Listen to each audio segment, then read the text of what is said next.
1927 ఏడాదికి భౌతిక శాస్త్ర విభాగంలో నోబెల్ బహుమతి పొందిన కాంప్టన్ ఎక్స్ కిరణాలు పరిశోధన నిజమైనప్పుడు కాంతి విషయంలోనూ అది నిజం కావాలంటూ ఆలోచనలో పడ్డాడు. ఆ ఆలోచనే రామన్ ఎఫెక్ట్కు దారితీసింది. అధునాతనమైన పరికరాలు లేకపోయినా తన ఆలోచనకు ప్రయోగ రూపంలో జవాబు లభిస్తుందనే నమ్మకంగా ఉన్న రామన్ అనుకున్నట్లుగానే 1928 ఫిబ్రవరి 28న రామన్ ఎఫెక్ట్ను కనుగొన్నారు.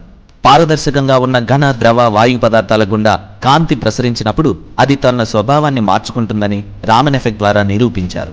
ఈ దృగ్విషయాన్ని 1928 మార్చి 16న బెంగళూరులో జరిగిన శాస్త్రజ్ఞుల సదస్సులో వెల్లడించారు. నాటి బ్రిటిష్ ప్రభుత్వం 1929లో నైట్హుడ్ బిరుదుతో రామన్ను సత్కరించింది. రామన్ ఎఫెక్ట్ అసామాన్యమైందని, కేవలం 200 రూపాయలు కూడా విలువ చేయని పరికరాలతో దృగ్విషయ నిరూపణ జరగడం అద్భుతమైందని ప్రపంచ శాస్త్రజ్ఞులందరూ కొనియాడారు.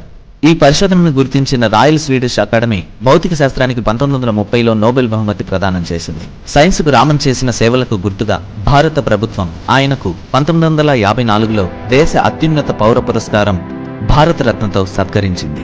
ఉదయాకాశం వెలుగుల్లో చెట్లు ఎంత అందంగా కనపడతాయో మీరెప్పుడైనా గమనించారా? నాకు వీటిని చూస్తూ ఉంటే స్ఫటిక నిర్మాణం గురించిన ఆలోచనలు వస్తుంటాయి. అందుకే విజ్ఞానం అత్యున్నతమైన సృజనాత్మక కళారూపం అని రామన్ ఎప్పుడూ చెబుతుండేవారు.